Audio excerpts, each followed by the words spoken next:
కోర్టుకు కావాల్సింది సాక్ష్యాలు, కన్నీళ్లు కావు. కన్నీళ్లు గార్చేస్తేనే నిజాలైపోతే మా వాళ్ళు గారుస్తారు కన్నీళ్ళు. చెప్పండి అయ్యా. చాలు. ఈ కేసులో పోస్ట్ మార్టం రిపోర్ట్ ని బలమైన సాక్ష్యంగా పరిగణించి బెనిఫిట్ ఆఫ్ డౌట్ కింద నిందితుల్ని నిర్దోషులుగా విడుదల చేయటమైంది.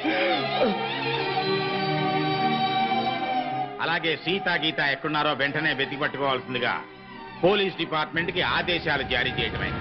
లేదు, అన్యాయం, అక్రమం, దారుణం, లేదు,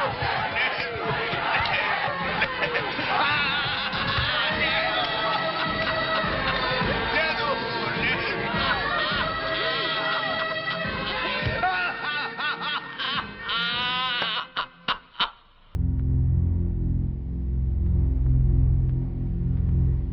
కొన్ని రోజులు మా మధ్య ఉన్నందుకే మీ చెల్లెళ్ళ మీద ఎంతో ప్రేమ పెంచుకున్నాం. అలాంటి బంగారం లాంటి పిల్లల్ని ఎంత దారుణంగా చంపేశారా దుర్మార్గులు. చావు బతుకుల్లో ఉన్న రోగి మా దగ్గరకు వచ్చినప్పుడు చివరి దాకా పోరాడి ఏ రకంగానైనా బతికించడానికి ప్రయత్నిస్తాం. అలాగే మనకి న్యాయం దొరకనప్పుడు ఏ మార్గంలోనైనా సరే చివరి దాకా మనమందరం పోరాడాలి. అన్నా నువ్వు అను, వాళ్ళందరంతా చూస్తాం. ఆగండి, ఆగండి. ఇంకా మీరు మా చెల్లెళ్ళ మీద చూపిస్తున్న ఆదరాభిమానాలకి కృతజ్ఞుణ్ణి. మీ అందరి అండదండలు ఉంటే చాలు. ఆ దుర్మార్గుల్ని హతమార్చడానికి మీ బంగారు భవిష్యత్తు నాశనం చేసుకోవద్దు. వాళ్ళ సంగతి నేనే చూసుకుంటాను. మీరేం చేసినా మా అందరి సపోర్ట్ మీకు ఉంటుంది సార్.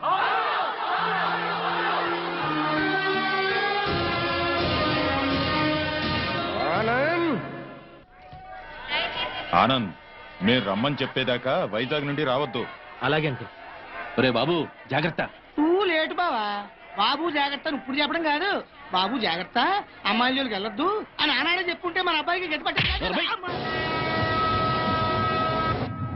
జాగ్రత్తగా వెళ్ళిరా.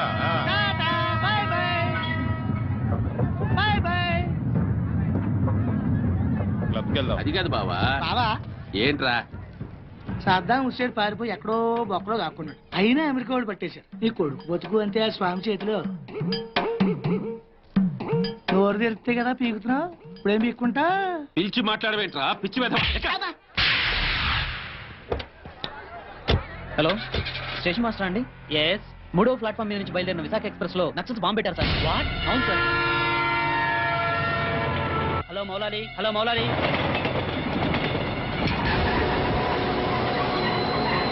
ట్రైన్లో బాంబు పెట్టారంటే అందరూ పారిపోండి.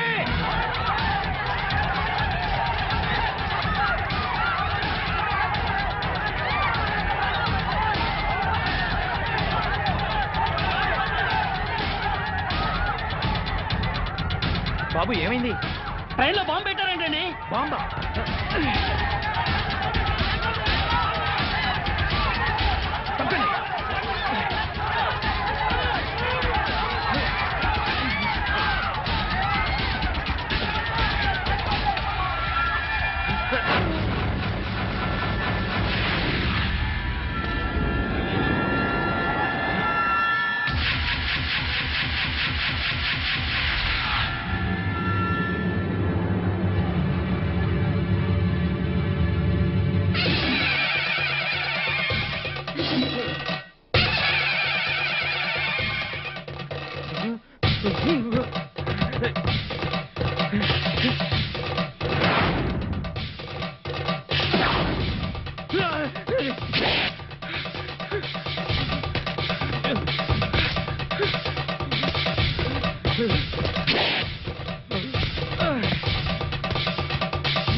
రఘు ఎస్ సార్ చూడు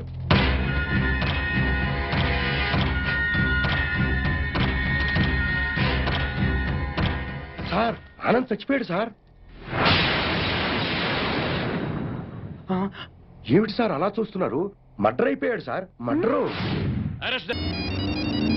హలో ఆనంద్, నేను సీతని. హాయ్ సీత, ఎలా ఉన్నావు? ఐఎమ్ రియలీ సారీ సీత, జరిగిన దాని గురించి నిజంగా. ఆనంద్, దాని గురించి కాదు, ప్లీజ్ లీవ్ ఇట్. నీతో మాట్లాడాలి. వెంటనే మాట్లాడాలా? అవును, వెంటనే మాట్లాడాలి. ఓకే, మా గెస్ట్ హౌస్ లో కలుద్దాం. తెలుసు కదా, Nandi hills.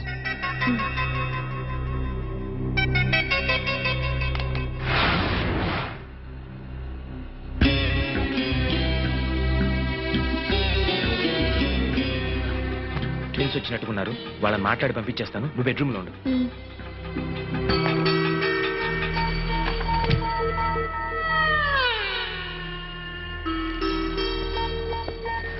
Hi, welcome to my humble NEFT.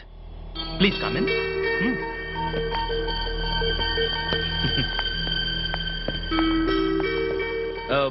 Pepsi, Fanta, ఏదైనా పర్లేదా? Okay. Anand, yeah, Geeta pregnant. Is it?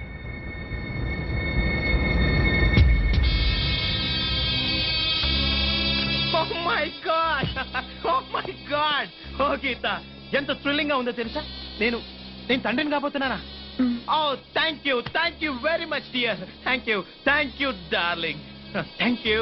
మీ విషయం వెంటనే మా అన్నయ్యతో చెప్పాలి. వాళ్ళొచ్చి మీ పేరెంట్స్ తో మాట్లాడతారు. Why not? వెంటనే పిలిపించేద్దాం. మా ప్రేమ విషయం, ఈ విషయం అన్ని చెప్పేద్దాం. అవును గీత, ఆల్రెడీ మా పేరెంట్స్ తో చెప్పేశాను కాబట్టి ఏ ప్రాబ్లం ఉండదు.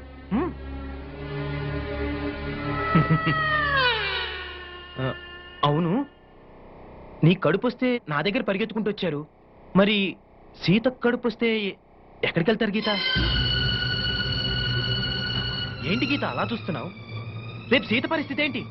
మీ అన్నయ్య వెళ్ళి ఎవరిని అడగాలి? అరే, అది ఆలోచించరే. సీత, ఏంటి ఇది? గీత, నీకు తెలీదా? ఏంటి సీత, నువ్వు గీతకు చెప్పలేదా? ఓ మై గాడ్, ఇదంతా నీలోనే దాచుకొని కుమిలిపోతున్నావా? మేమంతా చనిపోయాం అనుకున్నావా? సీత, ఏం జరిగింది? చెప్పవే, చెప్పు. ఎలా చెప్పగలదు గీత? నువ్వనుకుని సీతతో కూడా యాక్సిడెంటల్ గా జరిగిపోయింది.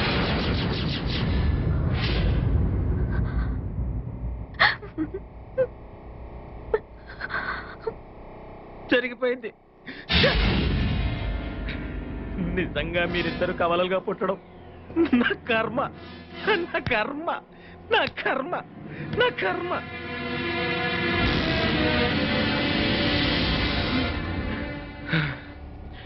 ఎనివే, పోయిన కాలం తిరిగిరాదు, పోయిన శీలము తిరిగిరాదు. బట్ వన్ థింగ్ సీత, నేను గీతను పెళ్లి చేసుకున్నాక నేను నీకేమీ చేయలేదు. నేనే కాదు సీత, ఎవ్వరూ ఏమీ చేయలేరు. ఎందుకంటే మీ ఇద్దరు ఒకే రకం ఉంటారు, ఒకే రకం బట్టలు వేసుకుంటారు, ఒకే రకం జ్యువెలరీ వేసుకుంటారు. మీవన్నీ ఒకటే. అలాంటప్పుడు మీ ఇద్దరు ఒకే మనిషిని ఎందుకు చేసుకోకూడదు? ఏంటలా చూస్తున్నారు? ఓ, ఇద్దరిని ఎలా చేసుకుంటానా? నా దగ్గర ఇద్దరిని చూసుకునేంత డబ్బుంది, సత్తా ఉంది. ఓ, ఐఎమ్ సారీ, అలా ఇష్టం లేదా? అయితే ఓ పని చేద్దాం, మీ ఇద్దరిలో ఒకళ్ళని పెళ్లి చేసుకుని ఇంకోళ్ళని ఉంచుకుంటానే. చెప్పు గీత, నిన్ను పెళ్లి చేసుకుని సీతను ఉంచుకోమంటావా, లేక సీతను పెళ్లి చేసుకుని నిన్ను ఉంచుకోమంటావా? కమ్ ఆన్, త్వరగా డిసైడ్ చేయండి పాపలు. Make it fast, come on.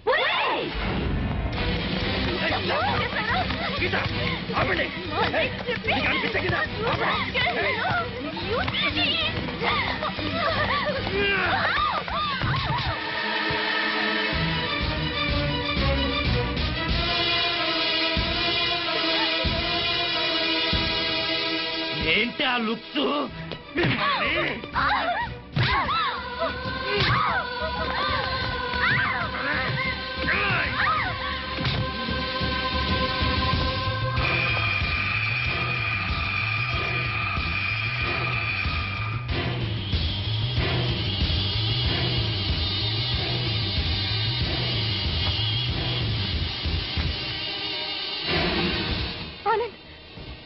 ఏంటిది? తప్పజ్జే, మాటలతో చెప్పి చూశాను, వినలేదు. అయినా మన ఇద్దరం కలిసి ఉండాలంటే ఇంతకంటే ఏం చేయలేవు. Just minute, relax.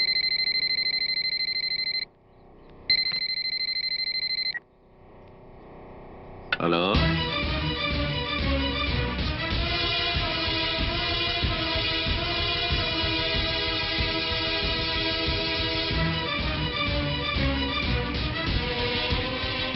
అలాగా. నేను ఇప్పుడే యాదగిరిని అక్కడికి పంపిస్తున్నాను, నువ్వేం టెన్షన్ పడకు.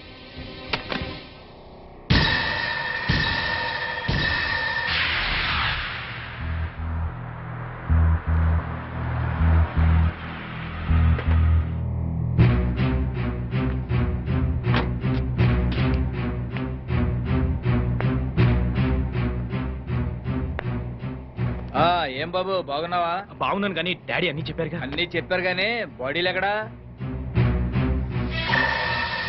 వీటి సంగతి నేను చూసుకుంటా గానీ నువ్వు హ్యాపీగా ఉండు.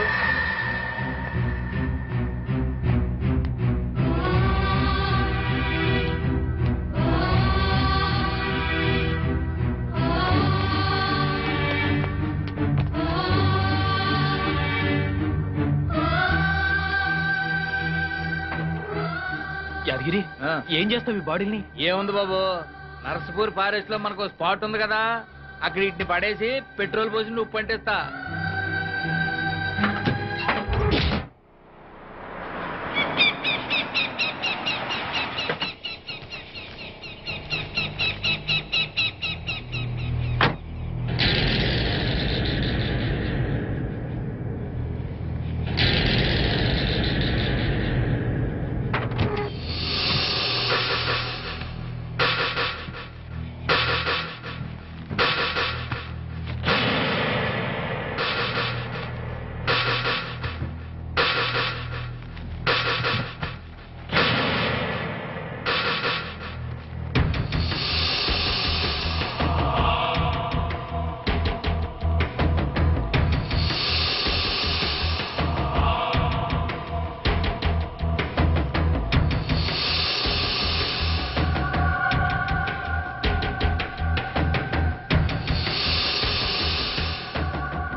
యాదగిరి, ఏమిటి లేటు?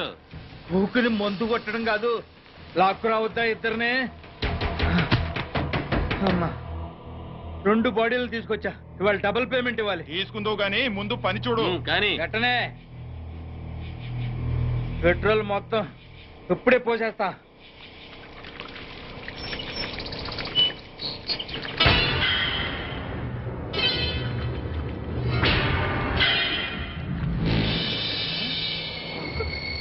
నువ్వు వీళ్ళు చావలా?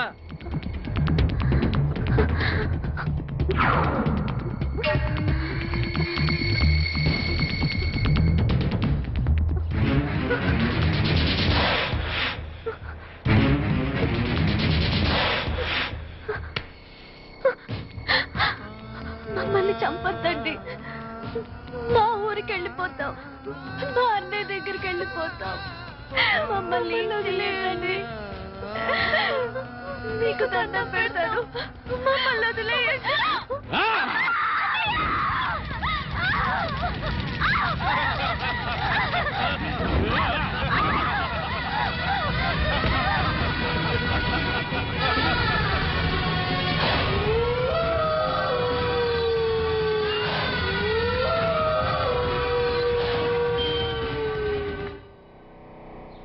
ఏంటండి గారు ఇంటి ముందు అడావుడి చేసేస్తున్నారు? అడావుడి కాకేంట్రా, మా పిల్లలు డాక్టర్లు అవుతున్నారు కదా, అందుకే వాళ్ళ పేరు మీద బోర్డులు పెట్టేస్తున్నాం. పెట్టండి పెట్టండి. అయ్యగారు, ముందుగానే మన అమ్మాయిలు డాక్టర్లను బోర్డు పెట్టుకుంటున్నాం, ఒకవేళ మన డాక్టర్లు పరీక్షలు తప్పితే వారిని అప్పసెకండ్ పక్షి రైట్ ముందు రా చెప్తాను. మన ఇంట్లో ఎన్ని బస్తాల బియ్యం ఉన్నాయిరా? మీరు ఇచ్చిన బస్తాన్నర బియ్యం అండి. మరి రోజు నువ్వు ఎన్ని గిద్దరు బియ్యం తింటావురా? 2 గిద్దలండి. మరి బస్తాన్నర ఎందుకురా? అదేంటండి, రేపు తినాలి కదండి. అలాగండి. రేపు మనం బతుకుతామని గ్యారంటీ ఏంటండి? బతుకుతామని ఆశ అండి, నమ్మకం అండి. అట్లాగే మా పిల్లలు కూడా పరీక్షలు పాస్ అవుతారని నమ్మకరా? సుత్తి ఎదవా. సుత్తిరా సుత్తి వెదవా. ఏమయ్యో పిల్ల దగ్గర నుంచి ఫోన్ అనుకుంటా. నువ్వు పద. హలో, ఎవరు మాట్లాడేది? నేను ప్రిన్సిపల్ భారతిని మాట్లాడుతున్నాను. చెప్పండి బాగున్నారా? మా పిల్లలు ఎలా ఉన్నారు? నిన్నటి నుంచి మీ సీతా గీత కనపడట్లేదు. ఏమయ్యో ఏంటి? హైదరాబాద్ నుంచి ఫోను. నిన్న నుంచి మన పిల్లలు ఇద్దరు కనపడలేదంట.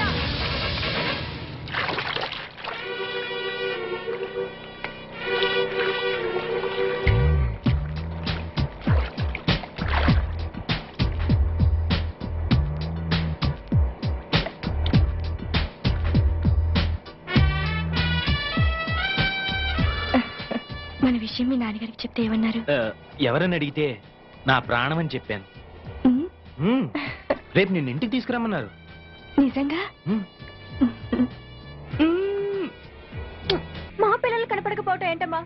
నాకు చెప్పకుండా ఇంటి ముందు ముక్కేయడానికి కూడా గడపదాట్రు. అట్లాంటిది మీకెవరికి చెప్పకుండా ఎక్కడికి వెళ్ళుంటారు? ఏమా ఏ బాబు, మీకెవరికైనా తెలుసా? తెలీదన్నా. అసలు సండే రోజు మాతో సినిమాకి రమ్మన్నా కూడా హాస్టల్ నుంచి బయటకు వచ్చేవాళ్లే కాదు. ఒకవేళ హైదరాబాద్ లో మీ బంధువులు ఎవరైనా ఉన్నారా? లేరమ్మా. నువ్వు ఊరుకోవే. మన పిల్లలకి హైదరాబాద్ కొత్త కదే, తిరిగి వచ్చేస్తారులేవే. ఊరుకోవే. ఊరుకోమ్మా. పోలీస్ స్టేషన్కి వెళ్ళి కంప్లైంట్ ఇద్దాం. జ్యోతి, వాళ్ళ రూమ్ నంబర్ ఎంత?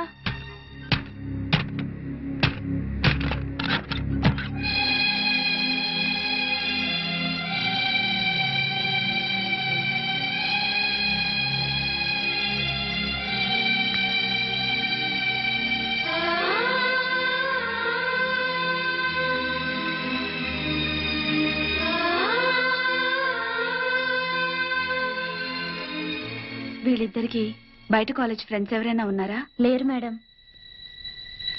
పోనీ బాయ్ ఫ్రెండ్స్? బాయ్ ఫ్రెండ్ మాత్రమే కాదండి, తను లేకపోతే నేను బ్రతకలేను. నాకు జయశ్రీ అంటే చాలా ఇష్టం డాడీ. నువ్వు మమ్మీ ఒప్పుకుంటే తనని పెళ్లి చేసుకుంటాను. నీ క్యాస్ట్ ఏంటమ్మా? నువ్వు నోరు మొయ్యరా. సారీ బాబా, నీ క్యాస్ట్ ఫీలింగ్ ఎక్కువ కదా, అందుకని అలా అడిగాను. ఏ కులమైనా నాకు ఈ పెళ్లి ఇష్టం లేదు. మమ్మీ, నా కొడుకు డాక్టర్ అయితే కోడలు కూడా డాక్టర్ అవ్వాలని కోరుకున్నాను బాబు. అది కరెక్ట్ కాదు లేక, నువ్వు ఆడదానివి కాబట్టి నీ పెళ్లి మరో ఆడదాంతో జరిపించాడా మన డాడీ? రేయ్ తిక్క వెధవా. సారీరా, ఒక నర్సుని ఇంటి కోడలుగా ఒప్పుకోను. డాడ్, నీకు ఆల్రెడీ పెళ్లి కూడా ఫిక్స్ చేశాం. మేం కావాలనుకుంటే ఈ నర్సును మర్చిపో, ఈ నర్సే కావాలనుకుంటే మమ్మల్ని మర్చిపో. ఆఫ్టర్ ఆల్ 4 ఏళ్ల మా ప్రేమ కోసం 25 ఏళ్లు పెంచిన మీ ప్రేమను దూరం చేసుకోలేను. మీ పెద్దల కోసం మా ప్రేమను త్యాగం చేస్తాం డాడీ.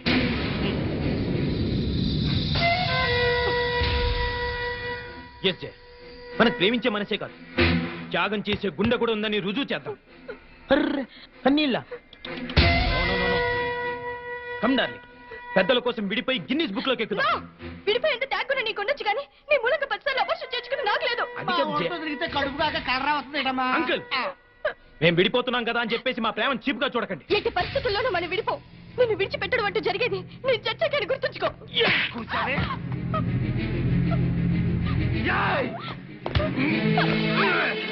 నన్ను బెదిరిస్తావా? నన్ను బ్లాక్ మెయిల్ చేస్తావే? నిన్ను ఎలా కాదే? బ్లాక్ మెయిల్ చేస్తావా? బెదిరిస్తావా నన్ను?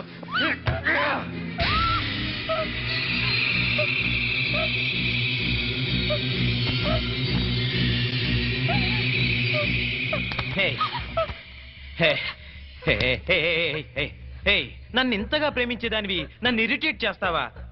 అర్థం చేసుకోవాలి. ఐ సీరియస్లీ లవ్ యూ రా. ఆడది పబ్లిక్ గా 2 మొగుళ్ళు మెయింటైన్ చేయడం చాలా కష్టం గాని మగాడు 2 పెళ్ళాలను మెయింటైన్ చేయడం చాలా ఈజీ అని నీకు తెలీదా? పిచ్చిదనా, లే లే. డోంట్ వరీ డార్లింగ్, నా కన్నవాళ్ళ కోసం వాళ్ళు చూసిన సంబంధం చేసుకుంటాను. మన ప్రేమ కోసం నిన్ను చేసుకుంటా. ఓకే? నువ్వు నన్ను పెళ్లి చేసుకోవటం ఏంట్రా? నేను నిన్ను ఊరికమ్మ ఎక్కిస్తా. డాడీ, ఒరేయ్ పాండు, ఆయన చెల్లెళ్ళు మిస్ అయిపోయారు. కంప్లైంట్ రాసుకోండి సార్. మా పిల్లలు ఆకలికి అసలు ఉండలేరండి. అలాగని గుక్కడి మంచినీళ్ళు కూడా ఎవరిని అడగరు సార్. మీ అమ్మ అన్న తింట మానేసింది. 2 రోజులుగా మంచం పట్టిందని ప్రకటన ఇప్పించండి సార్. ఎక్కడ ఉన్న పిల్లలు పరిగెత్తుకుంటూ వచ్చేస్తారు. ఓకే ఓకే, మీరెవరో కంగారు పడకండి. అన్ని స్టేషన్స్ కి ఇన్ఫార్మ్ చేసి ఎంక్వైరీ చేయిస్తాను. రఘు. సార్.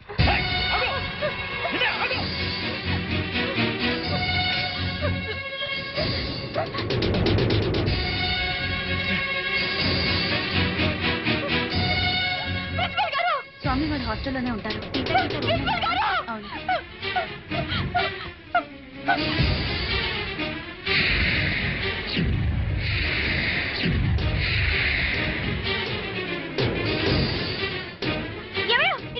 ఏమిటి కరకు? అక్కడ చూడ ఎంతమంది జనం ఉన్నారు. పిల్లలు వచ్చారేమో. వెళ్ళి చూద్దాం పద. వెళదాం. తప్పను.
గీత మెరచడమా ఒక్కసారి చూడండమ్మా. అయ్యో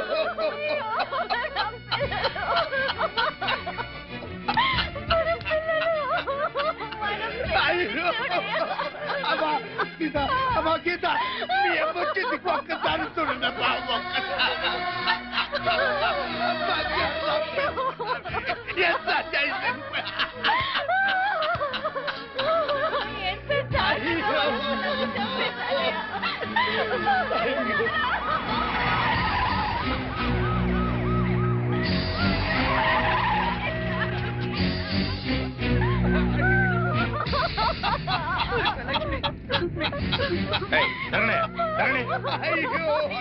అయ్యా చూడండి, అయ్యా చూడండి, అయ్యా ఎంత ఘోరం జరిగిపోయిందో చూడండి అయ్యా.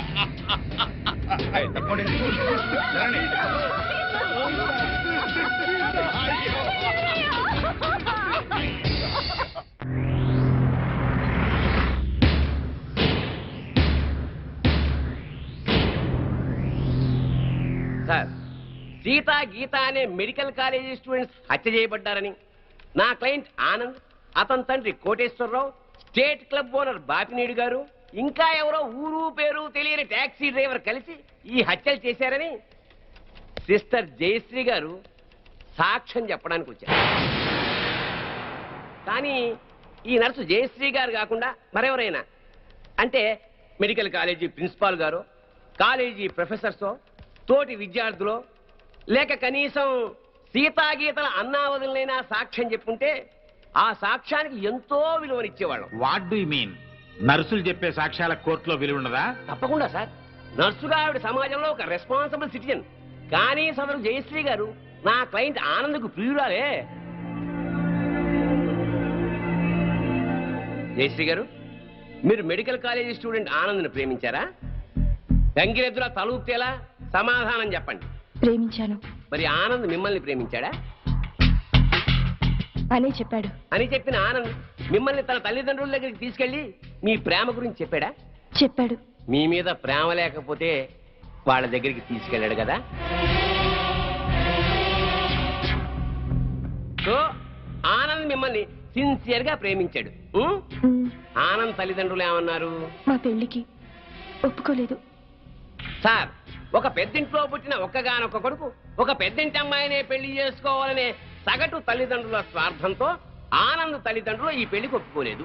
3 ఏళ్ల వీళ్ల ప్రేమ కన్నా 25 ఏళ్ల తల్లిదండ్రుల ప్రేమ గొప్పదని ఫీల్ అయ్యి మన ప్రేమని త్యాగం చేద్దామని చెప్పాడు సార్ ఆనంద్. చెప్పాడా జయశ్రీ గారు? చెప్పాడు. వీళ్ళ ప్రేమ గురించి పెళ్లి గురించి కాదండి ఈ case. Here is the point sir. నా క్లయింట్ ఆనంద్కి ఒక గొప్పింటి అమ్మాయితో పెళ్లి ఫిక్స్ అయింది. So what? తనకు దక్కని ఆనంద్ ఇంకెవరికి దక్కకూడదన్న చీప్ ఫీలింగ్ తో ఏ సంబంధము లేని ఈ దంట హత్యల కేసుని నా క్లయింట్స్ మీద రుద్దాలని చూస్తోంది సార్ ఈ జయశ్రీ. అంత అబద్ధం సార్. నిజం నిజం నిజం. అంత ఖచ్చితంగా ఎలా చెప్పగలరు? అంత గట్టి సాక్ష్యాధారాలు ఉన్నాయి కాబట్టి సార్, మీరు అనుమతిస్తే కొన్ని ఇంపార్టెంట్ విట్నెస్ మీ ముందు ఉంచుతాను. ఎస్. నమస్కారం సార్. మీ పేరు? సుధాకర్ సార్. ఏం చేస్తుంటాం? స్టేట్ క్లబ్ లో మేనేజర్ గా పనిచేస్తున్నాను సార్.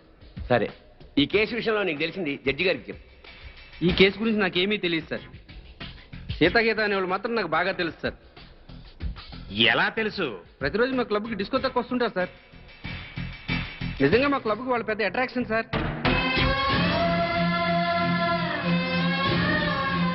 నిన్న సాయంత్రం కూడా చాలా అందంగా తయారై మా క్లబ్లో ఉన్న డిస్కోకి వచ్చారు సార్. Are you sure? వాళ్ళతో మాట్లాడాను సార్. వాళ్ళు మినీ డ్రెస్ వేసుకుని డ్యాన్స్ చేస్తుంటే ఏం అప్లై వచ్చిందో తెలుసా సార్? నిన్న సాయంత్రం కూడా క్లబ్కొచ్చిన అమ్మాయిలు 4 రోజుల క్రితమే హత్య చేయబడ్డారని, వాళ్ళ శవాల్ని గుర్తుపట్టడానికి కూడా వీలు లేకుండా కాల్ చేశారని నా క్లయింట్స్ మీద కేసు పెట్టడం హాస్యాస్పదం sir. No no no no no. Sakshi పనిచేస్తున్న స్టేట్ క్లబ్ ఓనర్ కి ఈ కేసులో ముద్దాయికి సంబంధం ఉంది కాబట్టి మీరు చెప్పే